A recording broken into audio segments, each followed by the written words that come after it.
बहुत समय पहले की बात है। एक साधु अपनी पत्नी के साथ गंगा नदी के तट पर रहता था। उन दोनों की कोई संतान नहीं थी।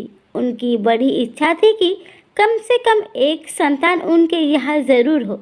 एक दिन साधु जब तपस्या में लीन था, तभी एक चील ने अपने पंजे में फंसी एक चूहिया उसके ऊपर गिरा दी।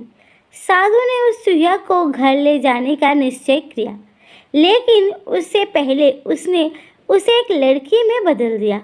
उस लड़की को देखकर साधु की पत्नी ने पूछा, कौन है ये? इसे कहाँ से लाए हो? साधु ने पत्नी को पूरी बात बताई।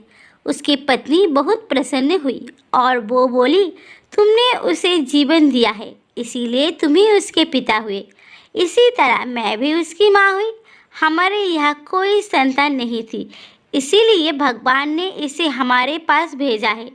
जल्दी ही वो बच्ची एक सुंदर युवती बन गई। जब वो 16 साल की हुई तो साधु और उसकी पत्नी ने उसका विवाह करने का निश्चय किया।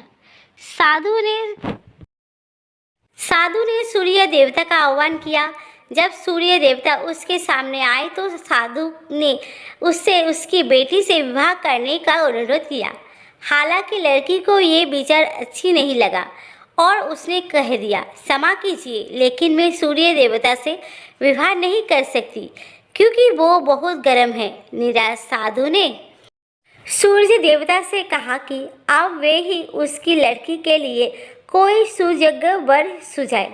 सूर्य देवता ने कहा, बादलों के देवता से आपकी लड़की की जोड़ी सही बैठेगी, क्योंकि वो ही धूप की गर्मी से आपकी रक्षा कर सकती है। साधु ने अब बादल देवता से उसकी लड़की से विवाह करने का अनुरोध किया। इस बार भी लड़की ने विवाह से इनकार कर दिया और बोली, मैं इस काले व्यक्ति से विवाह नहीं करूंगी। इसके अलावा बादलों की गरज से मुझे डर भी लगता है। साधु फिर से उदास हो गया और उसने बादल देवता से अनुरोध किया कि वही कोई सुयोग्य वर सुझाए। बादल देवता ने कहा, पवन देवता के साथ इसकी जोड़ी अच्छी रहेगी, क्योंकि वे आसानी से मुझे उड़ा सकता है।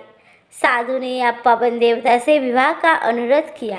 इस बार भी लड़की ने विवाह से इनकार कर दिया और बोली, मैं ऐसे अस्थिर व्यक्ति से विवाह नहीं कर सकती जो हर समय यहाँ वहाँ उड़ता रहता हो। साधु काफी परेशान हो गया। साधु ने पवन देवता से ही कोई सुयोग्य वर सुझाने को कहा। पवन देव ने जवाब दिया, पर्वतों के राजा बहुत मजबूत और स्थिर है। वे बहती हुई हवा को भी आसानी से रोक सकती है। उनसे आपकी लड़की की जोड़ी सही बैठेगी। साधु अब पर्वत राज के पास गया और उससे उसकी लड़की के साथ विवाह करने का अनुरोध किया। हालांकि इस बार भी लड़की ने विवाह करने से इनकार कर दिया और कहा, मैं ऐसे किसी व्यक्ति से विवाह नहीं कर सकती जो इतना कठोर और ठंडा हो। लड़की ने साधु से किसी नर्म वर को खोजने को कहा। साधु ने पर्वतराज से सलाह मांगी। पर्वतराज ने जवाब दिया, किसी चूहे के साथ ही आपकी लड़की की जोड़ी अच्छी रहेगी, क्योंकि वो नरम भी है और आसानी से किसी पर्वत में भी बिल बना सकता है। इस बार लड़की को वर पसंद आ गया। साधु काफी हैरान हुआ और बोला, भाग्य का खेल कितना निराला है।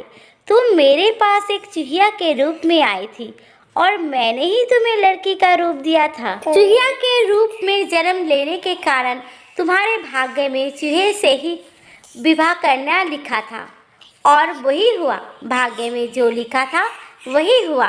साधु ने फिर से प्रार्थना शुरू कर दी और लड़की को दोबारा चूहिया बना दिया।